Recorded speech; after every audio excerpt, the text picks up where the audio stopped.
Welcome back to Thimbleberry U. I am John Jaggay, joined by one of my favorite people, Amy Walls from Thimbleberry Financial. Amy, every time we get together, I learn something from you, so it's great to be back with you. Jag, it's always fun to be with you, and thanks so much. I'm glad you learned things from our conversations. And I'm excited to learn from you today. I know you're very excited about this topic, and that is 6 strategies of optimistic thinkers. What has you so ready to chat about this?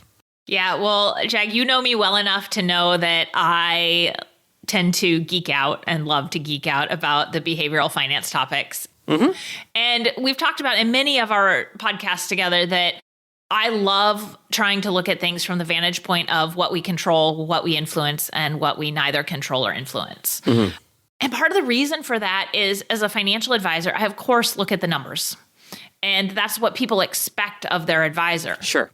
But what I believe adds lots of extra value to the financial advice relationship between the advisor and the client, and that gets results, is the behavioral, psychological, and sociological side of decision-making and that relationship with money. Couldn't agree with you more, because I think any financial advisor worth their salt can run the numbers and put together a financial plan.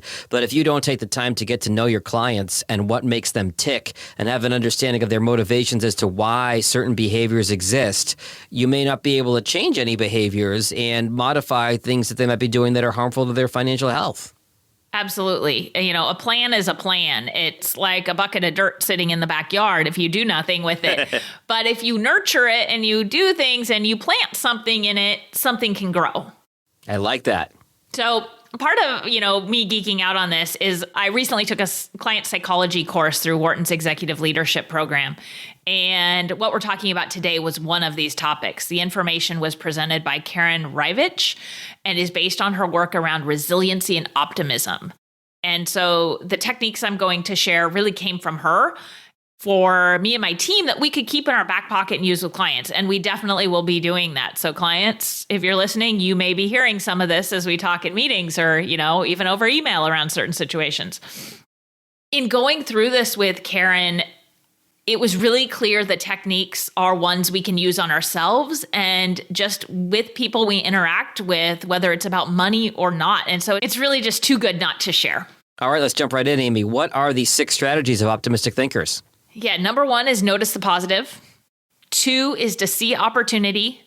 3 is to control and accept. 4 is focus on solutions. 5, take purposeful action. And 6 is reach out. All right, sounds pretty straightforward. I'm guessing there are tricks for each one along the way. So we'll start with the first one, which is notice the positive. What do you mean by that? When something bad happens, it can be so hard to notice the positive. But I think one of the things to know is that it's not a question of nurture or nature. Mm-hmm. Some people come by this easier than others, for sure, but it is a skill and it can be learned. So before I say more on this topic, I'm going to ask you, Jag, and our listeners to think of an upcoming challenge. It can be personal. It can be about money. You don't have to share, Jag. It might be great if you came up with one you're willing to share, but if not, that's fine. All right. I will give you one that I'll phrase this carefully so I don't throw anybody under the bus, but I think it's a pretty universal thing that I'm sure a lot of our listeners are going through something similar.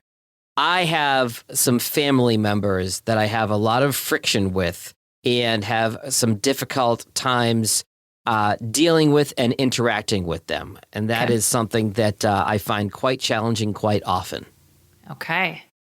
Thank you for sharing that. And you've got some, I imagine with the lifting of COVID, you've got some time coming up with them. I have a lot of family that is out of state and this dilemma about seeing them and how that's going to go. Okay. Well, thank you. We'll definitely talk about that as we run through this. So on the money side of things for listeners, to give a couple other examples, issues might be a layoff or the company you work for is being sold. Maybe it's a health issue in and of itself, or a health issue that's going to impact your ability to do your work and earn an income, or may cause you to need to spend money that you have earmarked for another purpose. So here's the question to ask yourself regarding the first strategy, which is notice the positive. Without denying the negative of the situation or painting a, rosy picture, what is the good of the situation?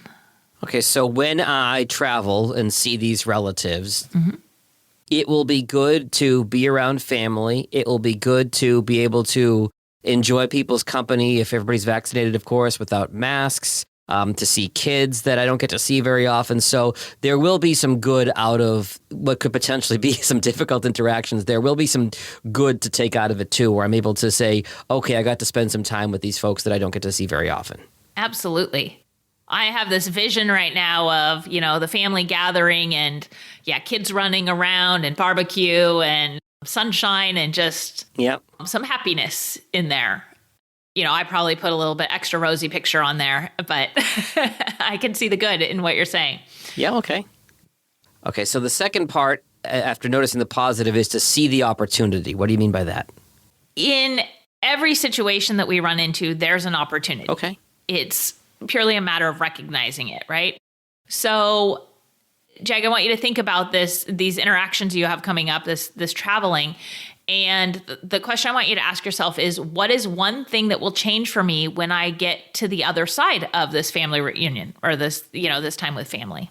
I think there will probably be a sense of accomplishment, provided nothing goes nuclear with the family. But also probably a sense of relief knowing that we were able to have a good time and that we were able to spend time together without having to, quarantine in our own homes. I think it'll be a sense of relief and accomplishment that everything went as well as it could have. Awesome. I like that question a lot because it takes away noise. Yeah. And I think so often it's, this stuff is buzzing and it's the negative buzz. And it puts responsibility, when I think about the challenges I've run through these questions with, it puts responsibility squarely back on me to focus on a positive thing and what I might get out of it. Okay, so third on our list is control and accept. What do you mean by that? Yeah, well, we know that I do enjoy control. And, what I'll say about this one before I share the question, I'll speak to personal experience. And I usually know that I'm fighting for control when I start fussing. Okay. And I think fussing is the perfect word here. I want something I can grab onto and that, I can do something about. So controlling and accepting might mean accepting that you have no control. But the question to ask yourself is, what are two things that I have to accept in this situation? Okay. I think in this example, I have to accept that I can't control how other family members are going to act. I can only control how I react to them. Absolutely. So that's the control I have, and accepting the fact that that's going to be what it's going to be. That's awesome. And when you say that and you think about this challenge and you say that, does that cause your tension to decrease? It's funny you asked me that, because as I said those words out loud, Amy, I was like, yeah, now that I said that out loud, it was almost like I released some of that tension out of my mouth with the words as they came out. So I like this a lot. Isn't that so cool? Yeah. So you see why I geek out on this stuff. Mm-hmm. Yeah. Okay. Just acknowledging it, saying it, making it real, to me seems to just move that process forward. That is really a cool thing. That's really interesting. Okay. So focus on solutions is our fourth one. Yes. And Jag, I'm glad you're liking this. So the question to ask yourself is, what are two things I can influence in this situation? And what I think is awesome about this is it's actually narrowing your focus towards the solution. But don't focus on that yet. Just what are the two things I can influence in this situation? I think I can focus on, again, my reaction in whether or not I escalate a tense situation or de-escalate a tense situation. I think that's something that I would be able to know that I have some control over, whether or not I'm going to let somebody push my buttons and turn it up to 11, as Spinal Tap would say, or if I can tamp it back down to like a 3 or a 4. Uh-huh. So that's one thing. Let me ask this, Jag, how would you maybe go about doing that? Might be something as simple as saying, I understand you're upset by X. I'm sorry to hear that you're upset by that. I'm going to choose to focus on Y. That's awesome. Yeah. One of the ones that came to mind, because I'm imagining, this family reunion situation that we talked about, is that for me, I think I might choose is I'm going to go play with the kids for a while. You remove yourself from the situation. Yeah. Yep. I can influence that. All right, so I'm seeing what you're explaining here, Amy, and a lot of, like you said, the questions help cut through the clutter and get your focus going. But it is so easy, particularly in what we've all dealt with in the last year plus now, to get into that doomsday thinking. And again, what you're saying has all made sense so far, but it is so easy, again, whether it's nature, nurture, or just situational, how easy it is to get back into that doomsday negative mindset. How do you kind of get out of that tailspin? I'm glad you asked that here. It's a really good question. So there's actually 3 questions that Karen recommended you ask, and they're best asked in this order. So, we can think about your family reunion, and what is the worst case scenario? Mm-hmm. So, Jag, as you think about this, what's the worst case scenario of this trip? Just causing a big scene and probably a screaming match between myself and some of my relatives. Okay. What's the best case scenario? Best case scenario is everybody gets along fine and there's no arguments or fights. Okay. And what's the most likely scenario? Probably a few small fights. Probably somewhere in the middle. Okay. Some tension, but maybe not some screaming. Yeah. Okay. And so if that's the most likely scenario, then the next question is, what can you do about it? Be prepared, I guess, for the situation and have a plan in place to, control my reactions to things and de-escalate if need be, I suppose. Perfect. Okay, so now you're no longer thinking about the worst case. This is really cool. Like, these are little like Jedi mind tricks you're showing me today, Amy. I like this. My son might say I'm a ninja. No. So, yeah, that's how you can help someone get past that thinking so that they're starting to think more logically and be able to focus on these questions. So all this leads to the 5th step of taking purposeful action. How do you move forward from here? Yeah, so again, another question to ask. And given everything you've said so far, what is important to do right now that is aligned with your goals and values?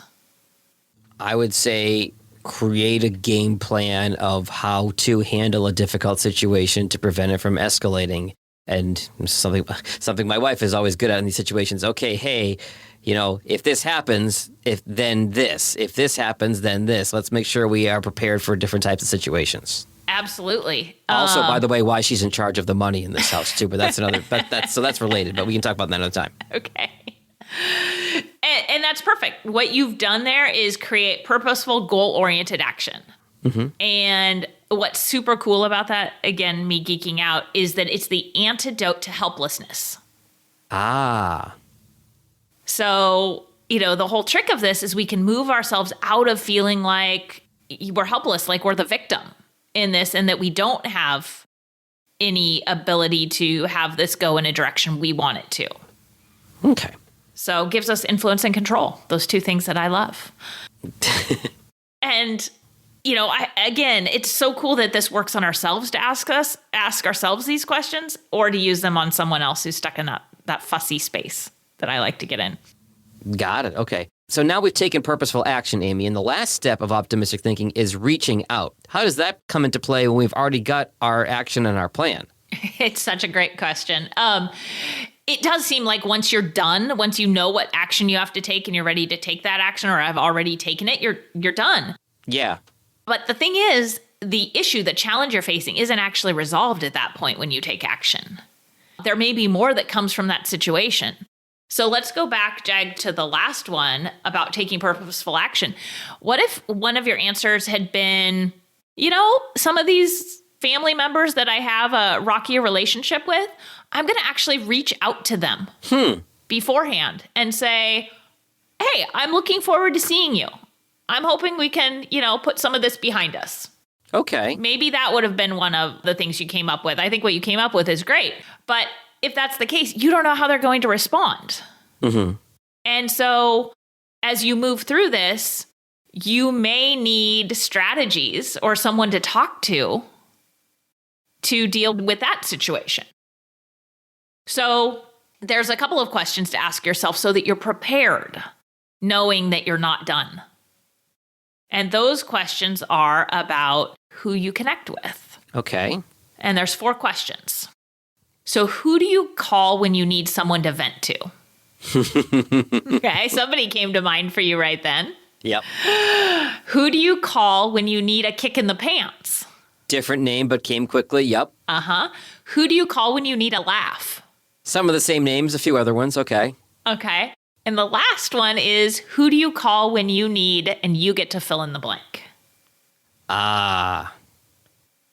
For me, it was encouragement. When I heard these questions, encouragement was the fourth one. I'd say for me, it's probably business advice. It's probably just, somebody that I need to check that, when running my small business, that I'm on the right track, maybe. Okay. What about in this situation?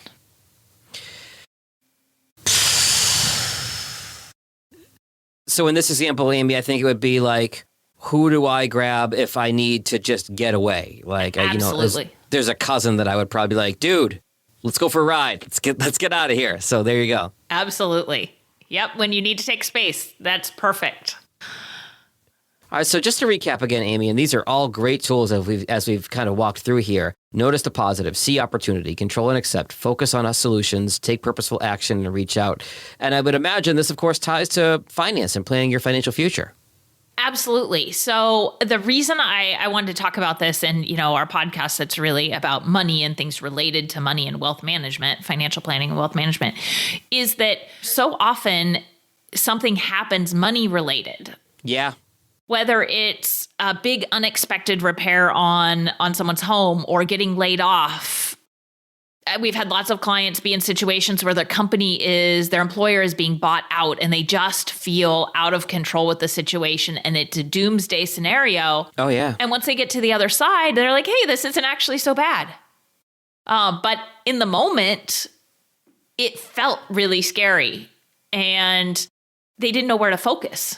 So I really think this ties back to financial planning in that any challenge you're facing, you can use this. And that challenge can be about money you have now. It can be about what makes you money. And so this can be applied. I like it. Amy, if somebody wants to talk to you about the financial or behavioral aspects of their financial future, numbers or psychology or some combination of the two, what are the best ways to find you at Thimbleberry Financial? Yes, they can find us online at thimbleberryfinancial.com or by giving us a call at 503-610-6510. Great stuff as always, Amy. We'll talk again soon. Yes, sounds good. Thanks, Jag. Registered representative, securities offered through Cambridge Investment Research, Inc., a broker-dealer, member FINRA SIPC. Investment advisor representative, Cambridge Investment Research Advisors, Inc., a registered investment advisor. Cambridge and Thimbleberry Financial are not affiliated.